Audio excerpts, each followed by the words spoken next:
윤석열한테는 기울어 있죠. 또 하나는 얼마 며칠 있으면 윤석열 후보의 부인이 구속될 거예요. 그럴 거 아닙니까? 구속이 되면은 윤석열의 인기는 더 올라가요. 구속도 더 올라간다. 더 올라가죠. 왜냐하면 반발심이 생기니까. 박해를 당하니까. 그러면은 이게 어떤 현상이 오냐면은 이재명과 윤석열의 지지율은 5대5가 됩니다. 만약 그렇다면 5대5가 되겠죠. 거기에 캐스팅 보도는 허경영이가 지고 있어. 허경영이가 표를 얼마 얻느냐가 이제 중요한 거지. 그러나 그 두 사람도 아킬레근이 있잖아. 그렇죠. 그래서 여러분들은 후보가 정해지지 않은 지금 인터뷰에서 이런 걸 논해봐야 의미가 없다. 의미가 없어요. 딱 후보가 정해지고 윤석열 부인이 구속된 이후에 여러분들이 이제 보게 되는 실제 드라마가 준비되어 있다는 거예요. 무슨 말인지 이해가죠? 그러니까 모 후보의 부인이 구속되고 모 후보가 극한 상황에 몰리고 동정표가 갈리고 뭐 이런 현상이 오고 이쪽에는 또 이쪽 후보가 여당에는 여당 후보가 정해지면서 또 아킬레근이 이쪽 후보가 뭐 총장하면서 가지고 있는 것도 있지 않겠습니까? 지금까지 여러 가지를 가지고 있지. 지금까지 드라마는 예고편이었고 본 드라마는 아직 시작하지도 그걸 않았다. 시작도 안 되고 그걸 아직 그 카피 자체를 꺼내지가 않은 거예요. 카드를 아직 꺼내지도 않았다. 꺼내면 미리 수습해버리게. 시간을 안 주려고 하고 있는 거죠. 시간 싸움을 하고 있는 거예요 지금. 제가 볼 땐 그렇다는 겁니다. 그게 뭐 정석은 아닌데 시인이 볼 때 그렇다는 거예요. 예. 혹시 민주당과 국민의힘 후보가 확정이 되면 야권 단일화 또는 제3지대와 야권 연대를 구상하실 계획은 있으신가요? 나는 내가 국민의힘 후보가 나오거나 민주당 후보가 나왔는데 그 당에서 허경영과 경선하자 이러면 나는 누구하고도 붙을 수 없어. 국민의힘 윤석열하고도 1대1을 붙을 수 있고 이재명을 내가 좋게 보는 사람이고 윤석열도 좋게 보는 사람이에요. 다 이 사람 윤석열도 대통령감이야. 자격이 있어요. 이재명도 대통령 자격 입증된 인물이잖아요. 그 사람도 이 자격이 있어. 나는 그 두 사람한테 아무 이유 없이 한번 경선에서 붙어볼 수 있다. 그 당에서 우리 국가혁명당과 한번 단일화하자. 단일화를 하시겠단 말씀. 혹시 허경영이 펴주고 만약에 몇 프로 나온다 하더라도 10%가 나온다. 그게 당락을 결정할 수 있어요. 그러니까 나를 끌고 가는 게 마지막 카드다. 그 당시 여론조사에 해서 다음에 내가 여론조사에 많이 나올 수도 있잖아요. 그러니까 저거 그냥 놔두는 거는 지금 문제다 저거. 그러니까 저 사람을 아예 그냥 끌어오자. 서로 경선할 용의가 있습니다. 네, 알겠습니다. 그럼 나는 정당은 당겼어요. 국민의힘 후보로 나가든 민주당 후보로 나가든 전혀 정당들에는 감정이 없습니다. 정당 자체에는 감정이 없어요. 누구든 잘해보려고 하는 당이지. 뭐 나를 망하려고 하는 당이 있나 본데. 단일화를 요구하면 하겠다. 있으시다. 그런 말씀이시죠. 상당히 중요한 말씀이신 것 같아요. 현재 이제 여론조사를 보면 사실은 시인님의 지지율이 높지 않잖아요. 그래서 어느 상황에 갔을 때 승기를 잡기 위한 시인님만의 어떤 이미 그게 다 돼 있어요. 요번에 이달 이제 11월 되면은 여론조사를 할 겁니다. 여야 후보가 나오고 나면 그때 여론조사가 진짜 여론조사다. 국민의힘에 누가 됐다. 민주당에 누가 됐다. 그 다음에 내가 10월 18일 날 후보 등록을 합니다. 10월 18일 날 오전에 9시에 하는데 왜 10월 18일이냐. 내가 우리나라 8.18 도끼만의 사건이 있었죠. 8월 18일 76년에 그 다음에 9.18 내가 행주산성에서 갑옷 입고 봤습니다. 나타났죠. 그것도 9월 18일이에요. 그 다음에 10월 18일은 후보 등록입니다. 나는 18을 좋아해요. 18 이번에 한번 바꿔보자. 그러잖아요. 그러니까 뭐 어떻게 18로 한번 바꿔보자 이거. 이 세상 한번 바꾸자 이 소리입니다.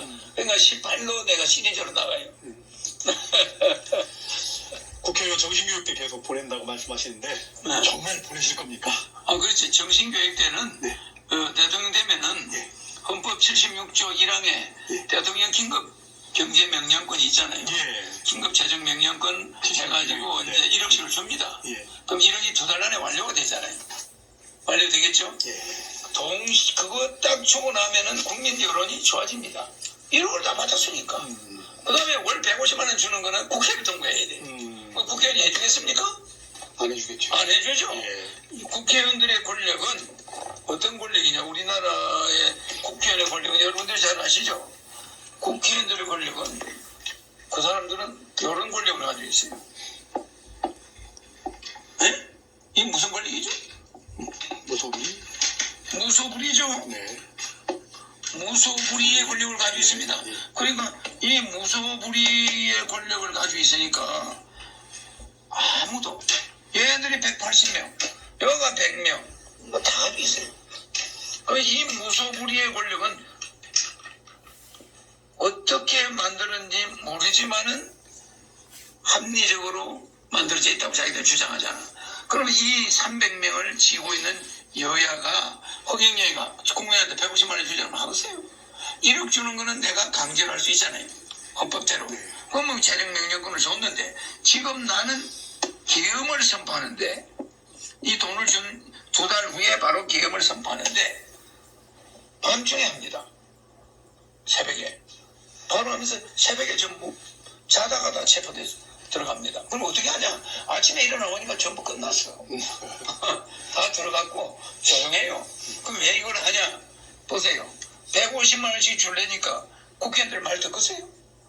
그럼 우리 경제는 지금 비상사태라는 거잖아. 국가 경제 비상사태니까 계엄을 선포할 수밖에. 그래 비상계엄이 바로 선포된가 동시에 진행이 돼버려요. 그렇게 하겠다. 저는 상당히 좀 강력합니다. 예, 우리 신님께서 대통령이 되어서 이 나라를 끌고 싶다고 하는 의지를 가지고 계신데 그럼 역대 대통령 중에 가장 훌륭한 업적을 남긴 대통령 또는 모델로 삼고 싶은 대통령이 있으면 어느 분일까요? 우리나라는 예. 대통령의 교과서적인 나라고. 예. 대통령을 공부할 사람은 한국 대통령들만 연구하면 한국 세계 정치 연구에 아주 표본이 뭐 하버드 대학 정치학과가 있을 필요가 없어요. 한국 정치가 대통령들만 보면은 세계 정치, 국제 정치는 끝나니. 왜? 박정희 대통령 같은 그런 개발적인 경제 대통령이 있었는가 하면 수십 년 동안 감옥 가면서 10년을 감옥에 있으면서 수십 번 잡혀간 김대중 같은 그런 인물이 또 있잖아요. 여기에. 서로 반대되잖아요. 예. 한 사람은 경제를 일으킨 대통령이지만 독재성이 있었고 한 사람은 민주화를 하면서 피해를 어마어마하게 보다가 대통령이 되어 있어요. 근데 그 사람이 그 자기에게 피해를 준 사람의 대통령 기념관을 상암동에다 최고로 멋있게 만들어줬어요. 김대중 대통령. 그러니까 멋있는 사람이야. 그 노벨 평화상도 받았잖아요. 이 두 대통령의 인생을 보면은 우리는 우리나라가 위대한 나라라는 걸 알 수가 있어요. 박정희 대통령은 독일이 150년 걸린 경제를 15년 만에 우리는 하면 된다. 이래가지고 해낸 사람이에요. 그렇잖아요? 근데도 김대중 대통령은 그걸 다 피해를 다 보면서 끌어안고 대통령이 돼가지고 박정희를 용서해요. 그렇지 않습니까? 응? 마지막에. 그러니까 이 위대한 두 대통령이 우리나라 정치의 하나의 샘플이에요. 그 우리나라는 복받은 나라지. 그런데 그 뒤에 나타나는 이 대통령들이 조금 문제가 있죠. 두 사람은 아주 위대한 대통령들. 그래서 박정희와 김대중을 칠 수밖에 없잖아요. 네? 알겠습니다. 코로나 이후 이제 포스트 코로나 시대 경제 상황이 우리나라 어떻게 돌아갈지 예상을 해주시면. 그러니까 이제 앞으로 내가 코로나 오기 전 해에 경제 동향을 이야기한 게 있지. 핸드폰에. 그거 틀어봐. 그러니까 코로나 오는 게 경자년이지 않습니까? 근데 내가 기해년에 예언을 한 적이 있어요. 연말에. 예. 기해년에 경자년의 운세를 기자들이 이야기해달라는 거예요. 그래서 내가 당사에서 기자회견을 했습니다. 그때 내년을 내다보고 이야기한 거예요. 뭐라고 했는지 압니까? 경자년은 경제가 완전히 내려왔는데 진원지인데 자자가 진원지인데 경자가 붙었으니까 날아다니는 지새끼다. 이거는 엄청난 전염병을 옮겨가지고 그냥 우리나라뿐이 아니라 세계가 초토화돼. 경제가 IMF 때보다 더 어려워진다. 이렇게 이야기했어요. 그러니까 경제 전쟁이 일어난다. 그 전염병 때문에 그 이야기를 했어요. 패디 내보고 예언을 저는 미친놈이었네. 아니 지금 이렇게 잘 나가는데 무슨 뭐 지새끼가 뭐 날라다니 지가 뭐 병을 이렇게 가지고 경자녀는 예? 그 이야기를 하냐고 내 욕을 많이 먹었어요. 근데 딱 1년 있으니까 그 해에 한 몇 달 지나니까 우한에서 뭐가 나왔다 샀고 서서히 코로나 정국이 왔습니다. 제가 한번 이야기해가지고 틀린 적은 없으니까 박근혜가 한창 선거할 때 저 사람 4년 만에 탄핵된다. 이야기한 거 아시죠? 네, 예언한 거. 그것도 그대로 적중했잖아요. 아니 제가 예언하면은 정확합니다. 그래서 지금도 다음 정치, 우리 경제 전부 다 알고 있죠. 그래서 제가 지금은 좀 여러분들이 보기에는 이상해 보일지 몰라도 이미 어떤 천운이 작동하고 있는 자입니다. 제 앞에 오신 것도 여러분도 운이 있는 거야.